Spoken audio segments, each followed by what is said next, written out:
Our hospital friends take good care of us all. Let's visit the hospital and pay them a call.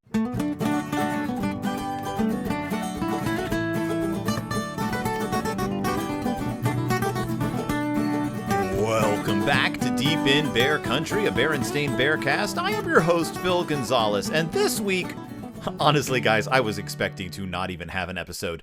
I have spent the last week doing my one-person show for the Minnesota Fringe Festival. I have one episode. I have one performance left, and I gotta tell you, everyone, it's been going really well. I've been having a blast. I think the audiences have been really enjoying it. I've been talking about these bears. I've been talking about myself.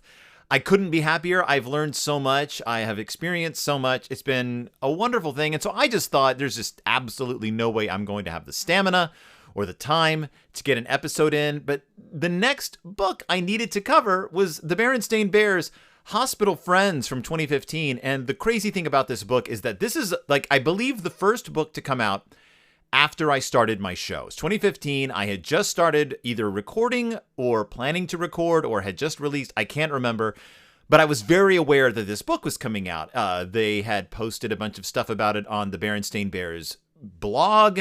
It was getting a little bit of media coverage, and there was clearly a lot of excitement around it. It almost unbalanced my view of what the Berenstain Bears were at the time. I was like, man, each Berenstain Bears book that's coming out is getting this much media attention? That's amazing.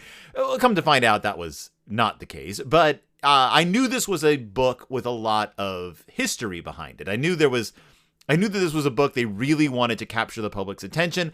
I wasn't really sure how anything worked at Berenstain Bears headquarters. I wasn't sure really who was in charge. I mean, in my mind, it was still this like, well, there must be like 150 people in charge of this thing.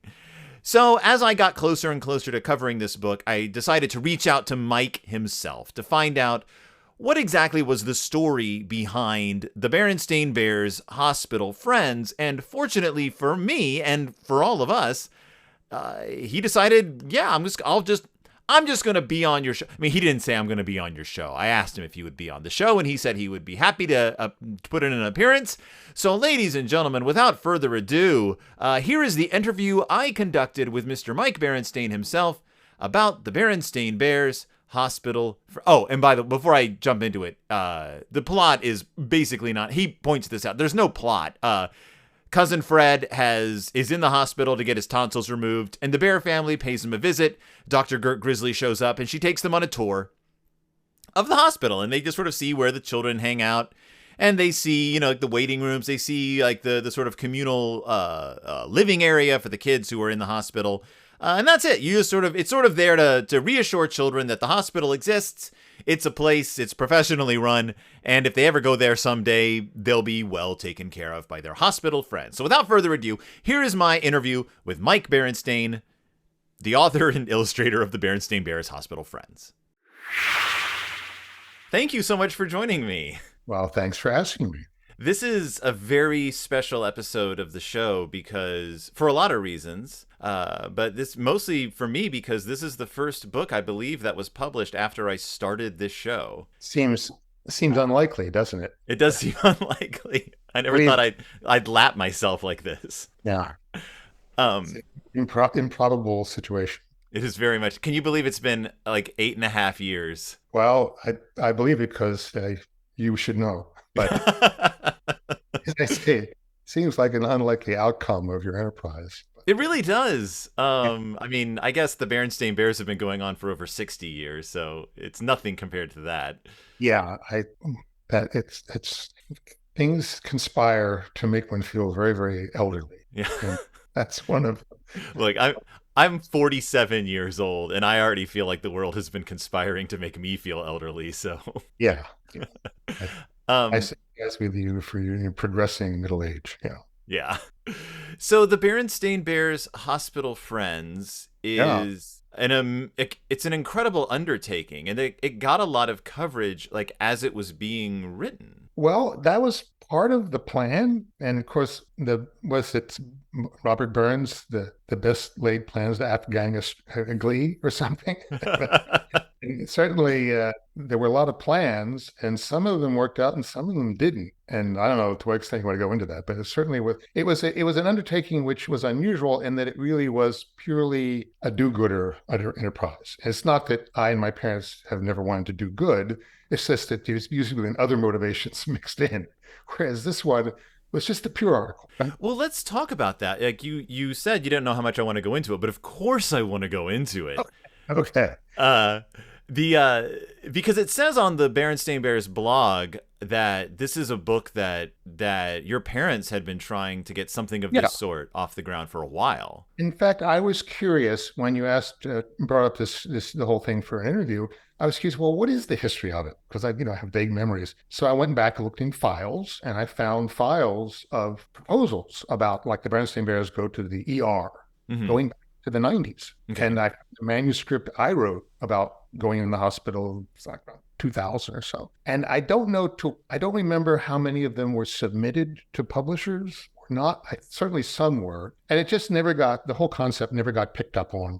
It always got backburned. I think that was for probably the main reason is that the publishers, Random House and later HarperCollins, they just had other fish to fry. And, you think about it, it seems like a book about going to the hospital is such a basic subject. And yet, from a commercial publishing point of view, not many kids are going to the hospital at any given time. It's not really a universal subject that appeals to everybody at once, like, oh, I need that book. You need that book sometimes, but not that often. So I think that was the instinct of publishers, is that kids' books about going to the hospital, yeah, it's a staple item, but it's a kind of a minor subject in terms of demand. So it probably always got pushed aside, like, yeah, maybe we'll get to that. But it's a major subject when it crops up. Exactly. It's that kind of thing. It's like when you need it, boy, you want it. Right. It's just, in terms of mass market publishing with books that are low price and low profit margin, the economics of it dictate that the publisher is always going to steer towards subjects that have mass appeal. Right. Like going to the doctor. Kids are going to the doctor constantly. Right. You've had kids. You're always at the doctor's office. You're always at the doctor's. Constantly. So yeah, parents go to the doctor. Oh, I need that book. And so all parents always constantly are in the market for a book about going to the doctor's office. But obviously it's a much smaller market at any given time. So, but Curious George went to the hospital twice. Yes. And as I say, it's not that, it's a subject that, yeah, let's do this. But I think it kind of gets, as I say, backburnered. It becomes a low priority or a lesser priority from a publishing strategy point of view. And so it kind of never got done for that. But strangely enough, it has longer staying power than, say, the Berenstain Bears collecting Beanie Babies. It certainly does. Yes. Yeah. Well, I think that book about the Beanie Babies, if it had been given a title and approach less linked to my father's particular enthusiasms and interests, if it had been given a more general subject matter treatment, and especially the title. I mean, it's a mad. What's the title? The Mad Toy Craze, I think. I think it's Three Mads, because my dad loved that movie. Yes. With Sid Caesar, because my dad was an insane Sid Caesar fan. Yes. Fanatical Sid Caesar fan, and the fact that Sid Caesar was in that movie, but I think it was Spencer Tracy. It's a crazy movie. Phil Silvers is big. Phil Silvers. Right. And so my dad loved that movie, and although it was completely unremembered, even when he published that book, he still wanted to use the title that referred back to this movie with Sid Caesar, which came out in the 60s, I think. Oh, yeah. And is like 3.5 hours long, I believe. Yeah. It's a mind-bogglingly crazy, insane movie. So anyway. It probably won't surprise you to know that as a child, I was minorly obsessed with It's a Mad, Mad, Mad, Mad World. That does not surprise me. No, so when you say that your parents really wanted to get that, what is the Berenstain family's connection to hospitals and children's health? Like, where does that come from? It started out just having children. I mean, my kids growing up were in and out of the hospital for various reasons. And I thought, wow, this is nothing life-threatening, fortunately, but have your tonsils out, you get stitched up, all that kind of stuff that kids have. And I thought, wow, this is something we really should be dealing with, because it's such a crisis for families and for children going into the hospital, even for a fairly minor, not too dangerous reason, it's just terrifying for everybody, Yeah. especially the kid. It's just a horrifying, appalling experience. So anything, if people want and rely on something like the Berenstain Bears to help them with these experiences, what would be a more desirable thing to do than about going to the hospital experience? So I had that sense, and of course my parents did too, because they were parents and grandparents. So that was the initial motivation. But I guess I say it just got backburned and pushed aside over the years. But then, to give very brief, and don't want to gross people out with my personal history, but it's relevant. I was divorced in 2010. I met my new wife, Laura. We got married in 2012. Laura is a doctor. That's the point of that. She is a pediatric cardiac anesthesiologist. And people, I think, often don't realize that children need specialized anesthesia. They have very specialized parameters. And so that's a subspecialty. If your child is anesthetized, it's going to be by a specialist for children. Children with heart defects, congenital heart defects, have even more specialized anesthesia parameters. So pediatric cardiac anesthesia is a subspecialty. And that's what, when I met Laura, that's what she was doing full time at a children's hospital in Philadelphia. And I thought, well, this is interesting. I established, when my mother passed away, also in that year, 2012, the Stan and Jan Healthy Kids Foundation, which was we just got to put some money into a foundation and started to do it's not like a huge amount of money involved, but it's enough to make a difference with specified children's health issues. So we've been donating money to various children's health issues ever since. And of course, I wanted Laura to be involved with that. She's a doctor, who better to be running this and advising about what to do. And so out of that grew the sense of, hey, maybe this is an opportunity to do a children's hospital, Berenstain Bears Hospital book, really authoritatively. Maybe I could get involved with doing research at Laura's hospital where she's on staff. They would be interested in publicizing the world of their hospital connected with the Berenstain Bears. It would be involved with our foundation. There were a lot of different elements that seemed to work together. And I proposed this to HarperCollins, saying, are you interested in doing this? And I was going to do it as for nonprofit for, the Berenstain side of it. Mm-hmm. I suggested to HarperCollins that they do it for nonprofit, and they weren't interested in that. But they were very happy for it to be not nonprofit for the author. So anyway, that's what we did. So, and basically the money all went to our foundation rather than personal benefit. And anyway, so I talked to the hospital about that. I talked to Laura, and their PR people got on board. They liked that idea. So I did a lot of research. It gave me an excuse. It gave me a reason to go into the OR and watch my wife at work in the OR. And mm-hmm. I did sketches. They let me do sketching all in guided tours all around the hospital, in every department, including during cardiac surgery, open heart surgery on children, infants. Wow.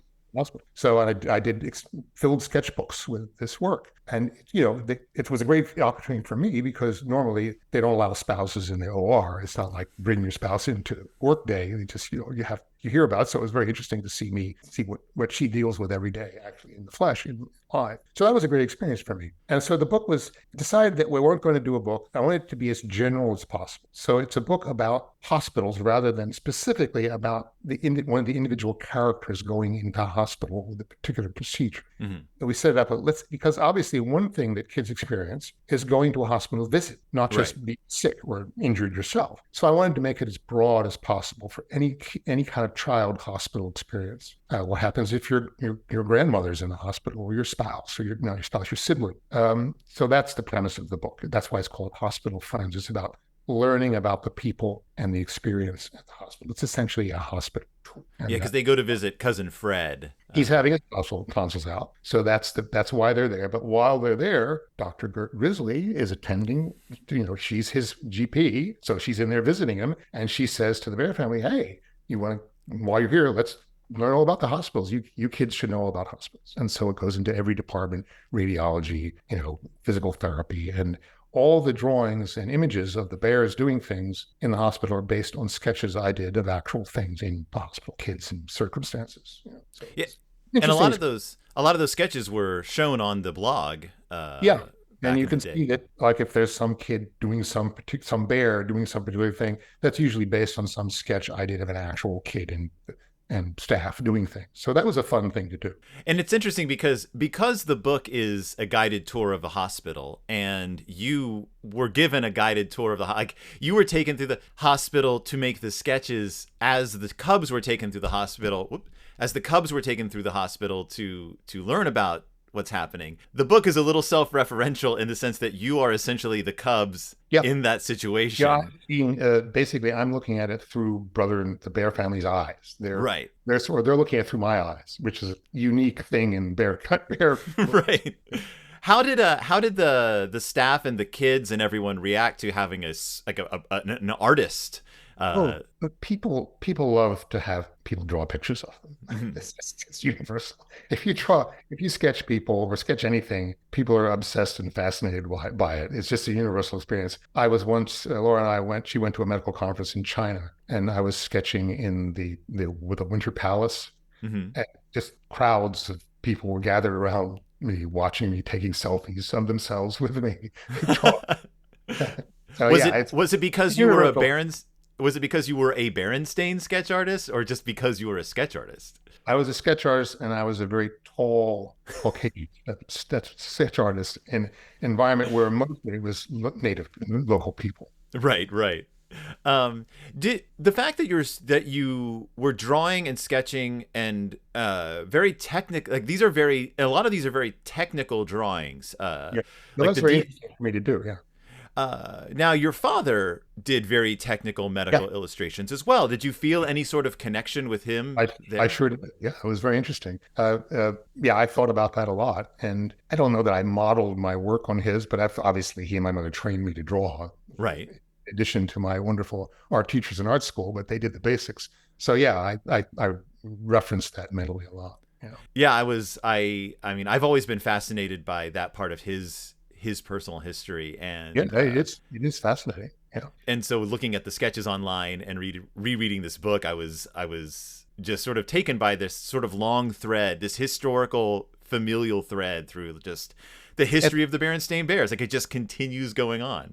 There was a more direct connection with his work at the Children's Hospital where I did the sketching. Turned out some of the now Laura is a pediatric specialist, but I was talking to many people, her colleagues who were adult anesthesiologists, and telling me we were talking about the whole project. And it mentioned my father's connection to it. And they turned out they knew it turned out that we had some connection, some talking to people doing, and I won't go into this long story, but pediatric plastic surgery. Mm-hmm. I was talking to some of the pediatric plastic surgeons at this hospital about this project, and my father's connection to plastic surgery for war wound work and during the war. Turned out they knew all about the guy who was running, he worked for, Colonel Blocker. Oh, wow. This gentleman turned out is one of the foundational figures in modern plastic surgery, and they know all about him because he later, he was at University of Texas, Galveston. Mm-hmm. He did, apparently, growing out of his work on war wounds after the war, he was one of the people who really founded modern plastic surgery in general. So anybody who was a pediatric plastic surgeon, and you mentioned, I forget his first name, but his full name, Dr. Blocker, they know all about him. He's like, basic foundational figure. So that was a weird interconnection. But again, just one of those amazing connections that shows you that the Berenstain Bears are connected to everything. It's like that. What is the Kevin Bacon game? It's really like that. But I mean, if you ever want to write the Berenstain Bears and the 6 Degrees of Kevin Bacon, I would be more than happy to. Well, we are kind of working on that. Oh, not exactly. There's a project underway to do a kind of a full history of the Berenstain world, going back to ancestors. Ooh. So, now that's right up my alley. That's my cup of tea right there. Yeah, obviously it's a project that's being worked on, but what's going to happen with it? But you were the first to know that it's in the works. I am very excited, and if it doesn't get off the ground, I would hope to see at least a sketch or two. Well, it's a maybe your kind of book project. Oh, well, I will keep that on the QT. Yeah.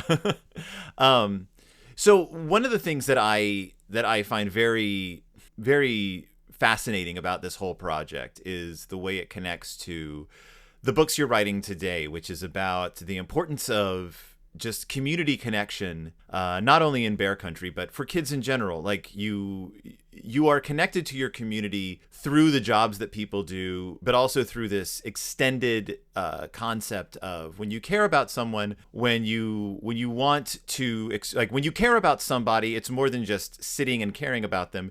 You get up and you go visit your friends in the hospital. You get to know the doctors and the specialists in your area, because that's all part of this connected universe that we share with each other. It's a nice idea, isn't it? Mm-hmm. Yeah. And I've noticed that I don't know how effective the books are in getting people to do that. But well, I wanted to tell you that they are very effective for me personally.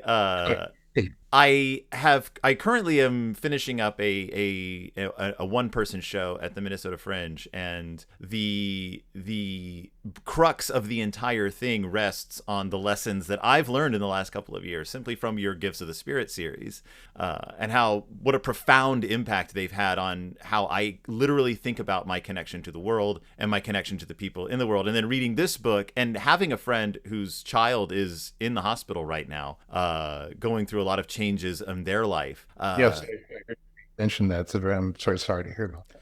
It's just incredibly profound for me, and I say to my audience, I can't believe that as a 47-year-old man, I am continuing to grow and learn from the lessons of the Berenstain Bears, and specifically from you, the things that you have taught me about my place in the world. Well, I'll tell you. I mean, obviously, a lot of my view of this stuff comes from my parents' view. This was their way they viewed the world. But I need to give credit where credit is due, and that is much of the more specific kind of fine-tuning of these messages that I've been expressing in like the Gifts of the Spirit book. They really come from my own spiritual origins, which my parents, they were not religious in the conventional sense, but they were very spiritual people, I think, very moral people. But it came out of my background as I've mentioned, I think in talking in interviews like this before, from the Quaker community in Pennsylvania. That's the origin of my religious spiritual background as an adult. That's what I was exposed to and was influenced by. I didn't wind up being part of that community permanently, but that's the origin of it. And really what I'm expressing in these books is what I learned from a small rural Quaker community in Pennsylvania. That's how they approached things. That's how they dealt with people. That's how they dealt with the broader community, their sense of their message. And that all goes back to, their origins in 17th century religion and a very profound part of history and American history. Obviously, the abolitionist movement was profoundly Quaker influenced. It's originated by them. Right. And prison reform, all kinds of moral things that we take for granted now, or should take for granted, originated with the Quaker community in America. And that's what influenced me. So I didn't make this up on my own. No, I agree. And actually, when I had one of my guests on, Reverend Lauren, when she first read about, it was the first book that had the Chapel in the Woods in it. Yeah, that was very directly based on the Quaker. Directly. She read the book and she was like, I think this is Quaker. I think this is Quaker. And I was like, I think you're right. And at the time I did that book, I was both going to Quaker meeting and going to a Presbyterian church very often on the same Sunday. So it's a hybrid of and Quaker. That's literally what she said. You're right. It was, but it's profound, and it worked. And I've always been impressed by the way you've woven that in and out of the books, and that when I read children's religious books, they tend to be very much just about, here's a feeling that you can have, here's a thing you can read. But the Bears are very much about getting out and putting the words into action and walking the talk, which is honestly very rare in a lot of children's religious books. So these stand out for me, and I'm promoting them. Unfortunately, the more I go in that direction, the less popular they are. Well, I'm glad that you have this conviction of your beliefs, because I figured we'd give it a shot. Yeah, I'm promoting them as much as I can, because I'm like, no, you really should read these books. Even if you're not religious, you really should read these books. Well, I appreciate that thought, and we'll see how it goes. just from a practical publishing point of view, I think you know that they've been re-released in paperback. Yes. And I don't really know what's going to happen with those editions yet. That's fairly recent, and I don't have any. But the original hardback, expensive, nice editions, they have not sold well. And I don't think they're going to continue. So, but we'll see what happens with back reprints. Well, how has Hospital Friends done over the years? That's a modest success. I had hoped to promote it because it was this great do-gooder work that everybody should want to be involved with and buy because it's just for the greater good of healthy children. I thought that would make it into this huge phenomenon. Of course, that didn't work, but it's stayed in print. I think its total sales to date are 80,000 copies, which sounds good. But when you consider that on a really best-selling book could be each year you could sell that many. Right. So how many 8 years? It's modest, but it's, that's, as I say, it's not a subject matter that lends itself to major sales. It's more like ongoing mid-list percolating along. And that was what it was in the cards for it from the beginning. So the fact that it does that it's fine. That's successful. Yeah. Any plans for the Bears to visit hospitals in the future, or is that? No. Actually, there's no plans. But I wouldn't rule it out. I mean, now that I've done a book about going to, learning about the hospital in general, what would you do? What would be the sequel? You can suggest the morgue. I don't know. Yeah, that would be a real popular book. It could be the last book. I don't know. Well, one time. Oh, this is kind of a really ugly joke, but I thought it was very funny. One time I saw somebody posted a review online about something to do with going to the doctor book, and somebody posted a review online, which I shouldn't have looked at, but somebody was complaining about how the book didn't deal with realistic medical situations, like it should have, what happens if the bears get cancer. They have given an example of more realistic nitty-gritty, and I said in bear, what I thought was in bear country, if getting cancer is just you have a funeral. I mean, there's nothing more to be said. This is bear country. This is not like you go to the Mayo Clinic, the Bear Mayo Clinic. It doesn't work like that. I assume that the Bears Children's Pediatric Hospital is a little more advanced than it was in 1979. Before I did that book. So. Right. I still think more basic level, like the medical care is Dr. Gert Grizzly's office. That's it. Right. Built in a tree. Yeah. Well, Mike, a lot of odd expectations of bear country. There are a lot. I have a lot of odd expectations of bear country. Overestimate its economic base. Look, it has a big enough economic base to support organized crime in Big Bear City. So I don't know how organized it is. The chapter book crime wave was pretty chaotic. It was pretty chaotic, and I love it. Well, Mike, thank you so much for joining me once again. Thank you. It's been great talking to you, which is deep in my heart. Yes, I totally get that. But I hope to talk to you again soon, and good luck with all your future bear projects. Good luck with your one-man show. Thank you very much. That was my interview with Mr. Mike Berenstain, the author and illustrator of the Berenstain Bears Hospital Friends. Once again, thank you so much, Mike, for appearing on the show. And for all of you out there, I hope you enjoyed listening to that interview. I have one more show. If you get this episode on Saturday, this Saturday it drops. There's a show. You can come see me at the Minnesota Fringe Festival at the Rarig Theater at the University of Minnesota. It's at 7:00 Central. So if you're in town, come on, check it out. If you can't, or if the thing has already happened, you missed out. It was a great show. Thank you everyone for supporting it. Thank you so much for seeing it. If you want to drop me a couple of bucks in support of my art, you can go to minnesotafringefestival.org and find Lost in Bear Country, and there's a little button on there, support the artist, or give the artist or something, and you can drop me a couple of bucks. I wouldn't mind. I could buy a coffee or whatever with it. I'd really appreciate it. Pay me for my headache medication that I had to take the other day, because oh boy, did I get fatigued.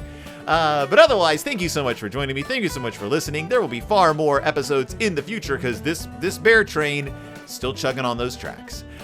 So thank you very much, and I'll see you all next time, deep in Bear Country.